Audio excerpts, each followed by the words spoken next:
السلام علیکم ناظرین. آج ہم افغانستان میں جو الیکشنز کل ہوئے ہیں اس کے بارے میں بات چیت کریں گے. کچھ فیکٹس میں آپ کو بتا دوں. پہلے یہ کہ یہ سیکنڈ پریزیڈنشل الیکشن ہے افغانستان کی ہسٹری میں. پہلا 2004 میں ہوا. اس سے پہلے کوئی پریزیڈنشل الیکشن ایڈلٹ فرنچائز کے بیسس پہ نہیں ہوا تھا. دوسرا یہ کہ کوئی 1.7 crore 1.70 crore voters registered voters ہیں اس الیکشن میں. افغانستان میں جو پاپولیشن ہے اس کی 70% لوگ جو ہیں وہ 30 سال کی عمر سے کم ہیں. یہ بھی بڑا ایک دلچسپ فیکٹ ہے. اس الیکشن میں 3 مین کینڈیڈیٹس ہیں. حامد کرزئی صاحب جو کہ کرنٹ پریزیڈنٹ ہیں, عبداللہ صاحب جو کہ پہلے فارن منسٹر رہے ہیں, اور اشرف غنی صاحب جو کہ پہلے فائنانس منسٹر رہے ہیں. 3 مین کینڈیڈیٹس ہیں. اس الیکشن میں 420 کاؤنسلرز بھی الیکٹ کیے جا رہے ہیں 34 پروونسز میں افغانستان میں. اور دلچسپ بات یہ ہے کہ 2.5 لاکھ سے زیادہ polling agents, observers, journalists, UN officials اس الیکشن کو مانیٹر کر رہے ہیں, اور ایک so called independent election commission قائم کی گئی ہے.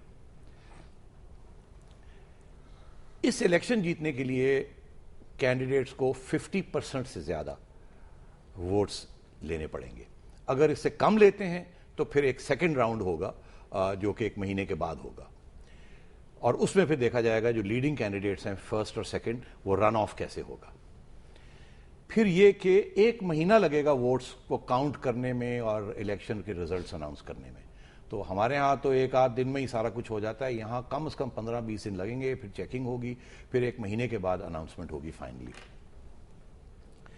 دلچسپ بات یہ ہے کہ کرزئی صاحب نے الیکشن سے پہلے ایک تو یہ کہ کیئرٹیکر یا انٹرم گورنمنٹ وہ خود لیڈ کر رہے ہیں. دوسرا یہ کہ الیکشن ڈے پہ انہوں نے میڈیا کو بین کر دیا تھا from reporting on the election.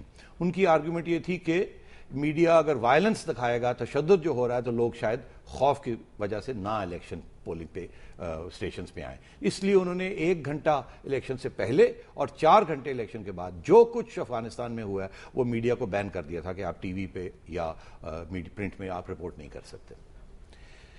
یہ نان پارٹی الیکشنز, اس میں کوئی پارٹیز کی حیثیت پہ یا امبریلا کے اندر کوئی الیکشن نہیں لڑ رہا. اور بڑی انٹرسٹنگ بات یہ ہے کہ یونائٹڈ نیشنز کو لے کے آیا ہے امریکہ یہاں کہ اس الیکشن کی لیجیٹمیسی جو ہے اس کے اوپر مور لگانی ہے تو یونائٹڈ نیشنز کی مور ہو.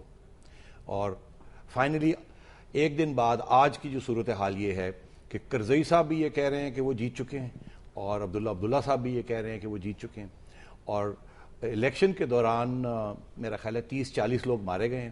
137-140 کے قریب طالبان کی اٹیکس ہوئی ہیں آل اکراس افغانستان. مگر جو توقع کی گئی تھی کہ بہت زیادہ اٹیکس ہوں گی, الیکشن کو ڈسرپٹ کیا جائے گا اور یہ ووٹر ٹرن آؤٹ جو ہے یہ کم ہوگا, وہ ایسے نہیں ہوا. کہتے ہیں کہ 40-45-50% ووٹر ٹرن آؤٹ ہو چکا ہے. اور یاد رہے کہ پچھلی الیکشن میں 2004 میں ووٹر ٹرن آؤٹ 70% تھا. تو آئیے آج کی یہ ڈسکشن میں مشاہد حسین صاحب میرے ساتھ ہیں اور حسن عسکری رضوی ہیں. دونوں کو کسی قسم کی انٹروڈکشن نہیں ہے ضرورت, تو میں اسٹریٹ وے مشاہد صاحب کی طرف جاتا ہوں. مشاہد صاحب, 70% پچھلے 2004 میں ٹرن آؤٹ, اس دفعہ 40-50, کیوں ایسے کیوں ہوا؟ اتنی توقع تھی, بلکہ میری تو توقع تھی شاید اور کم ہوتا. 40% میرے خیال میں ریسپیکٹیبل ہے, کیونکہ اس وقت 2004 میں حالات بہت معمول پر تھے اور اب حالات بہت بگڑے ہوئے ہیں.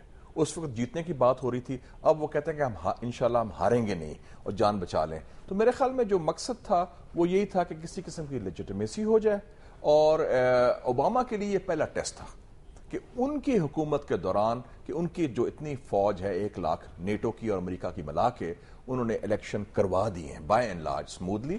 اور آئندہ جب بھی ان کے مذاکرات ہوں گے مزاحمت والوں کے ساتھ تو انہوں نے ایک ڈھانچہ کھڑا کر دیا ہے. میرے ذہن میں 2 سوال آتے ہیں جی, اور میں آپ بھی پوچھوں گا کیونکہ آپ کے پاس میرا خیال ہے جواب دونوں کا ہے. آپ کے پاس عام طور پہ بس سارے جواب ہوتے ہیں. نہیں ایسی کوئی بات نہیں. ایک تو یہ کہ 2004 میں کیا پاکستان کی جو گورنمنٹ ہے انہوں نے بھی کوئی ہیلپ کی تھی افغانستان کی کرزئی صاحب کی کہ یہ الیکشنز پیسفلی ہو جائیں، اور کیا اس دفعہ شاید ہم وہ نہیں کر پا رہے ہیں؟ ایک تو یہ سوال میرے ذہن میں کھڑا ہوتا ہے، اور دوسرا یہ کہ وہ گورنمنٹ زیادہ فرینڈلی تھی ٹورڈز افغانستان اور کرزئی صاحب، اور یہ گورنمنٹ اتنی فرینڈلی نہیں ہے۔ یہ بڑے زبردست سوال پوچھا آپ نے۔ 2004 میں الیکشن میں پاکستان کی الیکشن کمیشن شامل تھی، بلکہ مجھے یاد ہے کھانا تھا شوکت عزیز صاحب کا، تو وہ چیف الیکشن کمشنر صاحب آئے تو میں نے مبارکباد دی ان کو، میں کہا آپ نے کمال کر دیا، آپ نے الیکشن کروائے ہیں، اس میں مثبت نتائج ہوئے ہیں، افغان ریفیوجیز کا ووٹ ہم نے دلوایا کارزائی کے حق میں حکومت کے انسٹرکشن کے تحت، بلکہ میں نے ان کو مذاق سے کہا کہ اب عراق بھی جا کے آپ الیکشن کروا لیں وہ بھی مثبت ہوں گے۔ تو اس وقت ایک انٹرنیشنل ارینجمنٹ تھی، کارزائی صاحب سے ہمارے اچھے تعلقات تھے۔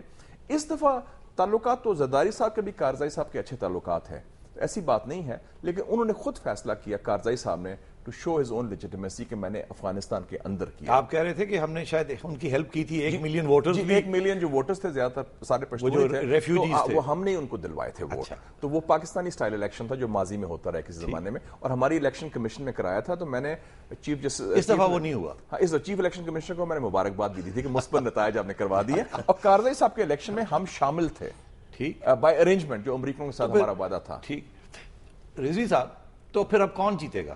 آپ نے دیکھ لیا کیا کس قسم کے وہ دونوں کلیمز کر رہے ہیں، آپ کا کیا خیال ہے کون جیتنے جا رہا ہے؟ دیکھیں ابھی تو یہ کہنا مشکل ہے، لیکن یہ ہے کہ کارزائی کو تھوڑا سا ایڈوانٹیج مل جاتا ہے کہ وہ آفس میں ہے، گورنمنٹ رن کر رہا ہے، اسٹیبلشمنٹ کی جو وہاں کی اسٹیبلشمنٹ ہے اس کی انہیں سپورٹ حاصل ہے، اور چونکہ الیکشن صرف ان لوگوں نے ووٹ دیا ہے جو افغانستان کے اندر موجود ہیں، افغانستان کے باہر جو افغان ہیں انہوں نے ووٹ نہیں دیا، تو میرا خیال ہے مینجمنٹ جو ہے پچھلے الیکشن کی نسبت ان کو زیادہ آسان ہو گئی ہے۔ تو ویسے امریکہ کی بھی سمپتیز جو ہیں وہ کارزئی ہی کے ساتھ ہیں، تو اب دیکھنا یہ ہے کہ نتائج کیا برآمد ہوتے ہیں۔ بہتر یہ ہے کہ پہلے راؤنڈ میں یہ الیکشن ختم ہو جائے، کیونکہ اگر یہ سیکنڈ راؤنڈ تک جاتا ہے تو پھر مسائل جو ہیں وہ ایڈمنسٹریٹو بڑھ جائیں گے۔ جی میں صرف یہ پوچھنا چاہ رہا ہوں کہ پری پول جو سروے ہوا اس میں تو کرزئی صاحب 44-46% لے رہے تھے، اور یہ عبداللہ صاحب کے 26% تھے شاید۔ جی پری پول میں تو بالکل یہی ہے۔ تو آپ کا کیا خیال ہے اسی قسم کا رزلٹ نکلے؟ میرا خیال ہے کہ اس کے قریب ہی قریب رزلٹ آئے گا، کیونکہ جو پری پول ایک سے زیادہ اس میں وہاں سٹڈیز ہوئی ہیں، لوگ وہاں گئے ہیں، کچھ پولنگ بھی کی ہے، ویسے اسیسمنٹ بھی کی ہے، تو اس جو پری پول اسیسمنٹ ہے اس میں تو لیڈ واضح طور پہ ہمیں حامد کارزائی کی نظر آتی ہے، اور دوسرے نمبر پہ عبداللہ ہیں، لیکن یہ ہے کہ یہ جو پری پول سٹڈیز ہوتی ہیں بعض دفعہ غلط بھی ثابت ہو جاتی ہیں، بہت سے ملکوں میں ایسا ہوا ہے، لیکن امید یہی کی جاتی ہے کہ مور اور لیس اسی قسم کا نتیجہ جو ہے وہ الیکشن میں برآمد ہوگا۔ مگر اگر کرزئی صاحب جیت جاتے ہیں تو پھر عبداللہ کی اور غنی صاحب کی کیا حیثیت ہوگی؟ دیکھیں اب اس پہ بڑی تھنکنگ افغانستان میں اس سے پہلے بھی ہوئی ہے کہ جو اب اگر فرض کیجئے کارزائی جیتتے ہیں، وہ نئی حکومت بناتے ہیں، تو اس میں ہو سکتا ہے کہ ان میں سے جو ہے وہ حکومت کے کسی عہدے میں شامل کر لیا جائے۔ تو ابھی ایک بریک لیتے ہیں ناظرین، اور then welcome back to the programme.